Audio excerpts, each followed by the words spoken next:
হসপিটালে জ্ঞান ফিরতেই বাণী যে পিনাকিকে গুলিটা করেনি পুলিশের কাছে বলে দিল পিনাকি। হ্যাঁ বন্ধুরা, এমনটাই দেখা যাবে। তাই সম্পূর্ণ জানতে ভিডিওটিতে লাইক দিয়ে চ্যানেলটি সাবস্ক্রাইব করে দেখতে থাকুন। গল্পের শুরুতে দেখা যাবে বাণী খাবার না খেয়ে বসে আছে। তখনই কনস্টেবল বলে, আপনি এখনো খাবারটা খাননি? তারপরে তো আমরা বিপদে পড়ে যাব। খাবারটা খেয়ে নিন। আপনি তো অসুস্থ হয়ে পড়বেন। তখন কি হবে বলুন তো? তখন বাণী বলে, না, আমি খেতে পারবো না। আমার খাওয়া বারণ আছে। ওইদিকে দেখা যাবে জেলের কয়েদিরা বাণীকে নিয়ে অনেক কথা বলতে থাকে। তখনই সে কনস্টেবল বলে, আচ্ছা, আপনি খেয়ে নিন না, এরকম করবেন না। তখন বাণী বলে, না, আমার উপোস আছে। যতক্ষণ না পর্যন্ত ছোট সাহেব সুস্থ হয়ে উঠছে ততক্ষণ পর্যন্ত আমি কিচ্ছু খাবো না। আমি উপোস করেছি সেজন্য। তখনই সে কয়েদিরা বলে, এই ছোট সাহেব কে রে? তখন আরেকজন বলে, ওই যে যাকে গুলি করেছে সে। তখনই সে মহিলা বলে, এ তো দেখছি হেব্বি নাটকবাজ। নিজেই গুলি করে আবার নিজেই কিনা উপোস থাকার নাটক করছে। ওইদিকে বাণী চুপ করে বসে আছে। অন্যদিকে পিনাকির জ্ঞান আসে। তখনই মৌলি পিনাকিকে বলে, ড্যাড, ড্যাড, তোমার এখন কেমন লাগছে? তখন পিনাকি বলে, ভালো, আগের থেকে ভালো। তোর মা কোথায় রে মৌলি? তোর মা ঠিক আছে তো? তখন মৌলি বলে, না, মায়ের একটু শরীরটা খারাপ হয়েছিল। ডক্টর দেখিয়েছি, এখন মা ঠিক আছে। তখন পিনাকি বলে, কি? তোর মায়ের শরীরটা ভালো নেই? আর তুই আমাকে একটুও জানাসনি? কেন বললি না বলতো? তোর মায়ের শরীরটা এখন কেমন? আমি এখনই যাব। এই বলে পিনাকি ওঠার চেষ্টা করে। তখন নয়নতারা বলে, না বাবা, উঠিস না। তখনই দাদু বলে, হ্যাঁ পিনাকি, বৌমা ঠিক আছে, তুই চিন্তা করিস না।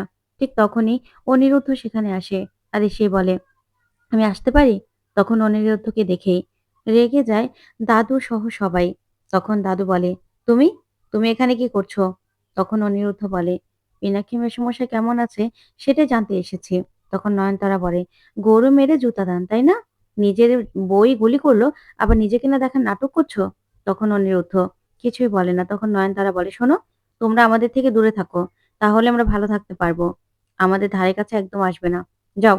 তখন দাদু বলে, হ্যাঁ, এখান থেকে চলে যাও, যাও। তখনই অনিরুদ্ধ মনে মনে ভাবে, যাক, পিনাক্ষী মেশো এখন একটু ভালো আছে। বাণীকে গিয়ে খবরটা জানাতে হবে। তারপর অনিরুদ্ধ চলে গেলে পিনাক্ষী বলে, ওর সঙ্গে কেন এরকম করলে? তখন মৌলি বলে, তাই তো, অনিরুদ্ধ তো কোনো দোষ নেই। যা করেছে ওই বাণী করেছে। অনিরুদ্ধ তো কিছু করেনি। অনিরুদ্ধের সঙ্গে কেন এরকম ব্যবহার করছো? তখন নয়নতারা মৌলির দিকে তাকিয়ে থাকে। তখন মৌলি বলে, হ্যাঁ, সব ওই বাণীকে আমি কিছুতেই ছাড়বো না। দ্যাট তোমাকে ও গুলি করেছে তো? ওকে তো আমি ছাড়বই না। ওকে না এবার শাস্তি দেবই আমি। বুঝতে পেরেছ? তখন নয়নতারা বলে, হ্যাঁ, বাণীকে ছাড়বো মানে? বাণীকে তো শাস্তি পেতেই হবে। বাণীকে এবার জেলে পচে, পচে মরতে হবে। বাণীর এত বড় সাহস! আমার ছেলেকে আমাদের সামনে গুলি করে। তখনই পুলিশ অফিসার সেখানে আসে। আর সে বলে, আসতে পারি? তখন মৌলি বলে, হ্যাঁ, হ্যাঁ অফিসার, আসুন। তারপর অফিসার দাঁড়ালে মৌলি বলে, বাবা, এই অফিসারই ইনভেস্টিগেশন টিমে রয়েছে। তোমার সঙ্গে কথা বলতে এসেছে। তখন অফিসার বলে, আচ্ছা, মিস্টার রয়, আপনার সঙ্গে আমরা কথা বলতে পারি? তখন দাদু বলে, সেটা তো নার্স আর ডক্টর বলতে পারবে। যে কি অবস্থায় আছে ও কথা বলতে পারবে কিনা। তখনই নার্স আসে আর এসেই বলে, মিস্টার রয়, আপনি এখন কেমন আছেন? তখন পিনাকি বলে, আমি এখন ঠিক আছি। আমি আগের থেকে ভালো আছি। তখন নার্স বলে, ঠিক আছে, তাহলে আপনি উত্তেজিত হবেন না। ঠিক আছে? আর আপনি এতটুকু সুস্থ হয়েছেন সেটা ওই উপরওয়ালার কৃপা। তখনই অফিসার বলে, আচ্ছা নার্স, আমি ওনার থেকে স্টেটমেন্ট নিতে পারবো তো? ওনার সঙ্গে কথা বলা যাবে তো? তখন নার্স বলে, হ্যাঁ, মিস্টার রয় যদি আপনার সঙ্গে কথা বলতে চায় তাহলে আমাদের কোনো সমস্যা নেই। কিন্তু এতটুকু খেয়াল রাখবেন, উনি যেন উত্তেজিত না হয়ে পড়ে। ঠিক আছে? তাহলে কিন্তু উত্তেজিত হয়ে পড়লে সমস্যা হবে। তখনই অফিসার বলে, আচ্ছা ঠিক আছে।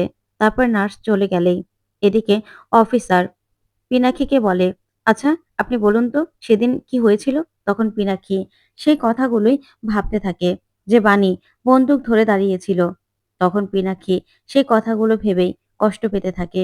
তারপর অফিসার বলে, বলুন সেদিন কি ঘটেছিল? তখনই পিনাকি বলে, সেদিন বাণী বন্দুক ধরে দাঁড়িয়েছিল। তখনই মৌলি বলে, ড্যাড বলো যে বাণী তোমাকে গুলি করেছিল।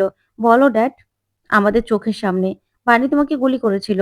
তখন পিনাকি কিছুতেই কিচ্ছু বলতে পারছে না। যেন চুপ করে আছে। তখন নয়নতারা অবাক হয়ে তাকিয়ে থাকে। ওইদিকে মৌলি বারবার করে জোর করতে থাকে আর বলে, ড্যাড বলো যে বাণী তোমাকে গুলি করেছিল। তখন নয়নতারা বলে, হ্যাঁ পিনাকি, বল, পুলিশের কাছে স্টেটমেন্ট দিতে হবে। যদি বানি তোকে গুলি করেছিল, তাহলে বানির যথাযথ শাস্তি হবে। ওই বানি না কিছুতেই বেরোতে পারবে না। তখন দাদু বলে, "পিনাকি বল।" তখনই মৌলি বলে, "ড্যাড, ওই বানি না যদি বেরিয়ে যায় জেল থেকে, তাহলে কিন্তু আমাকে আবার মারার চেষ্টা করবে। তুমি কি চাও তোমার মেয়েকে ও মেরে ফেলুক?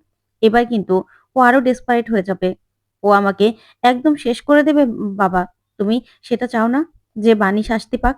বলো না ড্যাড, বলো।" তখনই পিনাকি কিছুই বলতে পারছে না। তখনই অফিসার বলে, "বলুন মিস্টার রয়, বানি আপনাকে গুলি করেছে তো? বলুন।" তখনই ইমোশনাল ব্ল্যাকমেইল করে মৌলি আর বলে, "ড্যাড বলো।" তখনই দেখা যাবে পিনাক্ষী বলে, "হ্যাঁ, বানি, বানি গুলি করেছে আমাকে।" তখন তো নয়নতারা সহ সবাই খুশি হয়ে যায়। ওইদিকে অফিসার স্টেটমেন্ট নিয়ে খুশি হয়ে যায়। তখনই মৌলি মনে মনে বলে, "যাক বানি, এবার তুমি কি করে বাঁচবে? ড্যাডও তো স্টেটমেন্ট দিয়ে দিয়েছে। এবার কোর্ট কি করবে জানি না। তার আগে তো তুমি এমনিতেই শেষ হয়ে যাবে।" ওইদিকে দেখা যাবে সে জেলের কয়েদি বাণীর দিকে আসবে। ঠিক তখনই অনিরুদ্ধ থানায় যায় বাণীর সঙ্গে দেখা করতে আর বলে, "বাণী।" তখন বাণী অনিরুদ্ধকে দেখে এগিয়ে আসে। হাত পা কাঁপছিল বাণীর আর বলছিল, "মিস্টার চ্যাটার্জি, আপনি এসেছেন?" তখনই অনিরুদ্ধ বলে, "হ্যাঁ বাণী, তোমার জন্য একটা ভালো খবর নিয়ে আসলাম।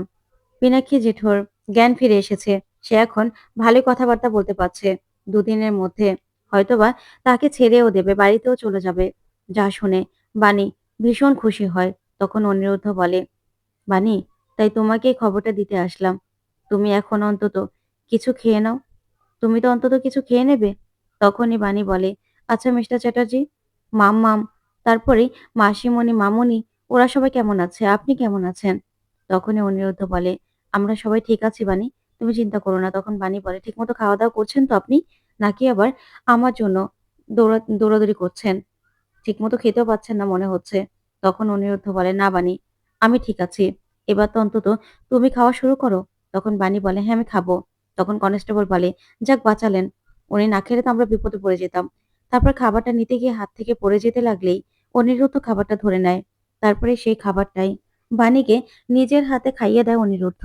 ওইদিকে বাণী মনে মনে ভাবে, "মিস্টার চ্যাটার্জি, আমি ভেবেছিলাম যে আমি নিজের পায়ে দাঁড়িয়ে আপনার যোগ্য হয়ে আপনাকে বলব যে আপনি যাকে খুঁজছেন, আপনাকে যে ছোটবেলায় বাঁচিয়েছিল সেই মেয়েটা আমি। কিন্তু আর বলতে পারলাম কই? সে কথাটা কোনোদিনও বলতে পারবো কিনা আমি জানি না।" তখন এই কথাগুলো ভেবেই বাণী খুব কষ্ট পেতে থাকে। তখন অনিরুদ্ধ বলে, "বাণী, তুমি ঠিক আছো তো?" তখন বাণী খুশি হয়ে বলে, "হ্যাঁ, ঠিক আছি।" তখনই অফিসার আসে আর এসেই বলে, "এ কি মিস্টার চ্যাটার্জি আপনি এখানে? যাক আপনাদের একটা খবর বলে দেই। পিনাক্ষী রয় সে স্টেটমেন্ট দিয়েছে যে ওনাকে এই বাণী চ্যাটার্জি গুলিটা করেছে।" যা শুনে অনিরুদ্ধ আর বাণী দুজনেই চমকে যায়। তখন অফিসার বলে, "এবার দেখুন কোর্ট আপনাদের কি শাস্তি দেয়। আপনি তো আর মনে হচ্ছে না জামিন পাবেন। আপনি জামিন পানওনি আর জামিনও পাবেন না।" তখন এই কথা বলে অফিসার সেখান থেকে চলে যায়। তখনই বাণী বলে, "মিস্টার চ্যাটার্জি, ছোট সাহেবও মনে করল যে আমি ওনাকে গুলি করেছি।" তখনই অনিরুদ্ধ বলে, "বানি, তুমি একদম ভেবো না। তুমি আর আমি মিলে প্রমাণ জোগাড় করব।